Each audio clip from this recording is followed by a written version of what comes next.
ரோகிணி கோவத்தோட மனோஜை பார்க்கறதுக்காக ஷோரூம்க்கு வராங்க. ஏன்னா மனோஜுக்கு ரோகிணி எவ்வளோ வாட்டி ஃபோன் பண்ணி எடுக்க மாட்டுறாங்க. ஷோரூம்குள்ளே ரோகிணி வந்து பார்த்தா கனகா மனோஜ்கிட்ட வா ஹஸ்பண்ட் நம்ம போய் ஜூஸ் வாங்கி சாப்பிடலாம் அப்படின்னு சொல்லிட்டு கூப்பிட்டுட்டு இருக்காங்க.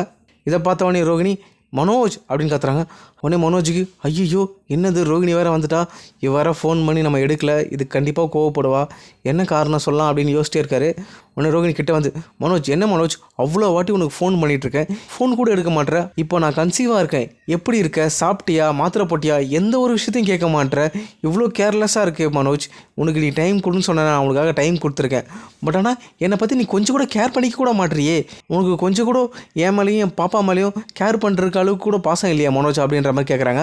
உடனே மனோஜ் சொல்கிறாரு இல்லை ரோகிணி எனக்கு கொஞ்சம் பிஸ்னஸ் டென்ஷன், அதனால தான் என்னால் ஃபோன் அட்டன் பண்ண முடியல அப்படின்றாரு. உடனே ரோகிணிக்கு சொல்கிறாங்க என்ன மனோஜ் என்கிட்டே விளையாடுறியா, உன்னை பற்றி எல்லாமே எனக்கு தெரிஞ்ச ஒரே ஆள் நான் மட்டும் தான் மனோஜ், என் கூட பேசக்கூட மாட்டேற, உனக்கு அந்த ஃபீலிங் புரியவே இல்லையா மனோஜ், உனக்கு ஒரு பாப்பா பிறக்க போகுது, அதை பற்றி கொஞ்சம் கூட கேர் பண்ணிக்க மாட்டேற, என்ன தான் கேர் பண்ணிக்கல, உங்கள் அம்மா திட்டுவாங்க அப்படின்னு சொல்லிட்டு என் கூட பேசாமே விட்டுட்டேன், ஆனால் இந்த குழந்தைகிட்ட பேசுறதுக்கு யார் மனோஜ் தடுக்க போகிறா, உன்னோட குழந்தை மனோஜ், அது உனக்கு ஏன் உனக்கு புரியல அப்படின்ற மாதிரி கேட்குறாங்க ரோகிணி. உடனே ரோகிணி மனோஜ் வந்து சமாதானம் பார்த்துறாரு.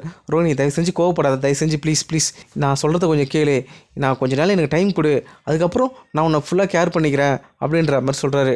உடனே நடுவில் கனகா வந்து வா ஹஸ்பண்ட் நம்ம ஜூஸ் வாங்கி சாப்பிடலாம் வா வா அப்படின்னு சொல்லிட்டு கூப்பிட்றாங்க.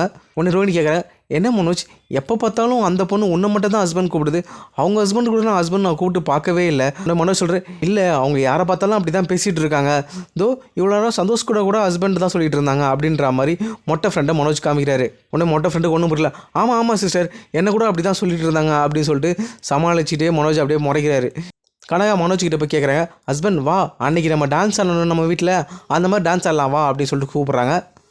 உடனே மனோஜ் ரோகிணியை பார்த்துட்டு கனகா இங்கெல்லாம் நம்ம டான்ஸ் ஆட முடியாது, இது பிஸ்னஸ் பண்ணுற இடம் இல்லை அப்படின்ற மாதிரி எக்ஸ்பிளைன் பண்ணுறாரு. உடனே கனகா சொல்கிறேன் சரி ஹஸ்பண்ட் அப்போ நம்ம வீட்டுக்கு போய் டான்ஸ் ஆடலாமா வா போகலாம் அப்படின்னு சொல்லிட்டு கூப்பிட்றாங்க. உடனே ரோகிணி சொல்கிறேன் மனோஜ் உன் ஃப்ரெண்டு அவங்க ஹஸ்பண்ட் கூப்பிட்டதை விட உன்னை தான் அவங்க ஹஸ்பண்ட் நான் கூப்பிட்டு நான் பார்த்துட்டே இருக்கேன் எப்போ பார்த்தாலும் அப்படின்றாங்க. உடனே மனோஜ் கேட்குறாரு என்ன ரோகிணி என்ன சந்தேகப்படுறியா அப்படின்னு கேட்குறாரு. உடனே ரோகிணி சொல்கிறாங்க இது வரைக்கும் நான் சந்தேகப்படல மனோஜ், சந்தேகப்படுற அவசியம் வந்துடாதுன்னு நினைக்கிறேன் அப்படின்னு சொல்லிட்டு கிளம்பி போகிறாங்க.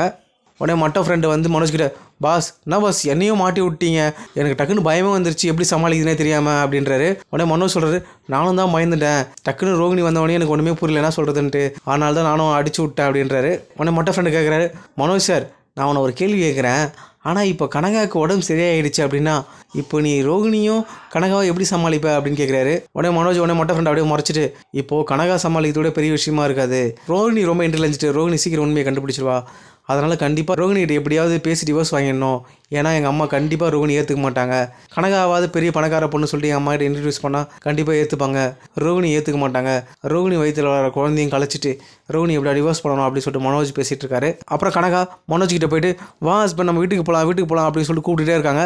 கனகா அவங்க அம்மாவும் என்னால் வர முடியல மாப்பிள்ள, நீங்கள் கொஞ்சம் வீட்டுக்கு வந்து கனகா விட்டு போங்க அப்படின்னு சொல்லிடுறாங்க. ஐயோ இவங்க வேறு இந்த பிரச்சனையை புரிஞ்சிக்க மாட்டாங்களே அப்படின்னு சொல்லிட்டு மனோஜ் கனகாவை கூப்பிட்டு காரில் போகிறாரு. ரோகிணி ஆட்டோக்காக அப்போ தான் வெயிட் பண்ணிட்டு இருக்காங்க.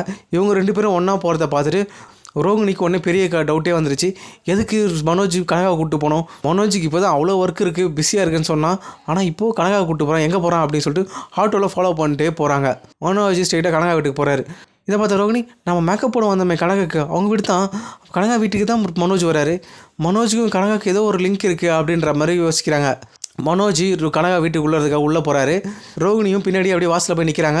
மனோஜ் கனகா அம்மாகிட்ட போய் சொல்லிட்டு இருக்காரு தயவு செஞ்சு கொஞ்சம் நாள் புரிஞ்சுங்க, எனக்கு கொஞ்சம் டைம் கொடுங்க கனகா கூட சேர்ந்து வாழறதுக்கு, ரோகிணிக்கு எனக்கு டிவோர்ஸ் ஃபுல்லாக கிடைக்கல, கொஞ்சம் நாள் ஆகும், தயவு செஞ்சு நான் சொல்கிறத புரிஞ்சுங்க, நான் அடிக்கடிக்கு உங்கள் வீட்டுக்கு வந்துட்டு போனால் ரோகிணிக்கு டவுட் வந்துடும், அதனால் கனகாவை ஷோரூம் கொஞ்ச நாள் அனுப்பாதீங்க அப்படின்ற மனோஜ் சொல்கிறாரு.